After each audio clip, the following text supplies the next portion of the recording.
On our cricket lovers from Nepal, and most importantly, a big welcome to, I would say, my brothers, because I have spent 3 years in West Indies in Caribbean with all of them, and those memories are still fresh. Very, very grateful. Like Paras mentioned, the the whole event for us is, a lot of layers around conversations. Look forward to how this potential series will come out.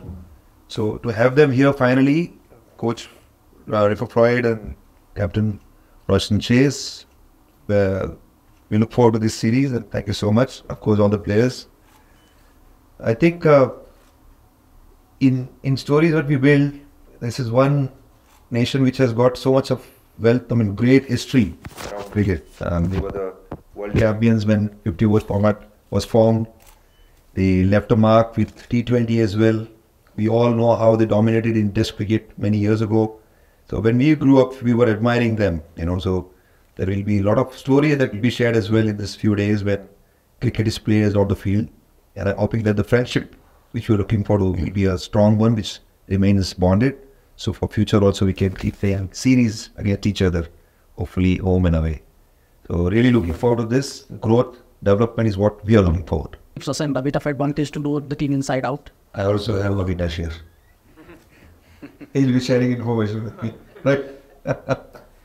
No, I think, again, like I said, growth and development. For me, we are not looking at, in terms of these games, from the outcome we get. But obviously, we are competitive. We know that we have been competitive in the last 1 year and 4 months, if I count it properly. But this series is for us to build confidence. With 16 players, few more things to come. I think I leave it to Paras to announce that, and then we can talk more about that. You talk about the team as well. So we've added Arif Saif to the squad with that travel to India, and yeah, I let him speak so you understand that as well. So.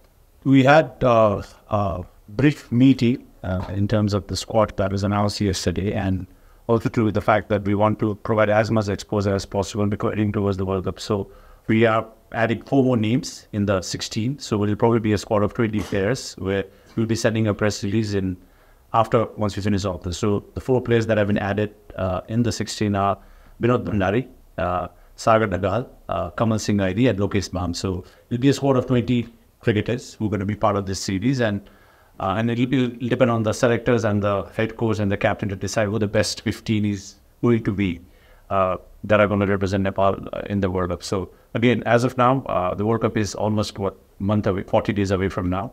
The team is heading straight away to the West Indies once we finish off the series here. So those 4 names have been added as part of our discussions this afternoon, and hopefully even like the headache that West Indies has, it was similar headaches we have as well back home, where we need to identify who our best 50 is. So that way the selectors and the coaching unit will have to take care of that, and we'll be announcing the squad that is going to the World Cup very soon, probably by the end of the series. So you can say that talks are going around. We will come to that. So obviously talks are going around. I cannot say how many sports. I'd like to add to that. So the batting unit didn't perform as expected in Oman, where we had to get the spot for the Asia Cup. So do you think how hard it is, because we're facing West Indies were level up against us, than us? How big of a pressure it is for this underperforming batting unit fire in this phase? It's very interesting, how we bring that across, because when you say underperforming batting unit, we played 4 league games. The batters did the job as well. We crossed the line, we scored runs. You all came across and shared the record, which was 6 assists by the Pedraini. I was told that.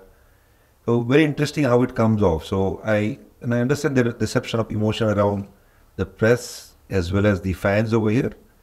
But there's a lot of digging which you need to do when we come across. I would never use the word like that. So I think what has happened is that you got caught unaware sometimes by well-prepared team from the opposite side who comes across and asks you good questions, and you are basically cornered. And for 1 year, which I can talk about, last year was all about how well we brought our approach, in which we are always willing to fight.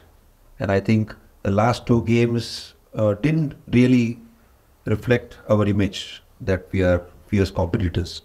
And I'm looking forward to that now because again we have an opportunity. We are grateful for those opportunities. We want to respect these opportunities. This batting unit which has done well, they are now in familiar conditions in TU. So obviously I expect them to fire. I was going to ask this, looking at the first squad that we're now 16-man squad, you added a batter, but now that there's more addition. So on the bowling front, the bowlers have performed excellent, even defending those low scores. So are we set for the World Cup? Is our bowling department set to go? Are we not going to make any changes on this one? Again, see, associate cricket story is a little different. You know, over here, I think we can proudly say that this was the year when we had a good summer, a lot of cricket.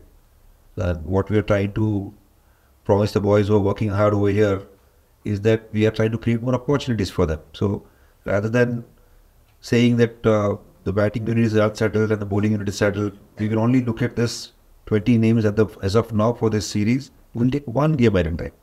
Then we can decide.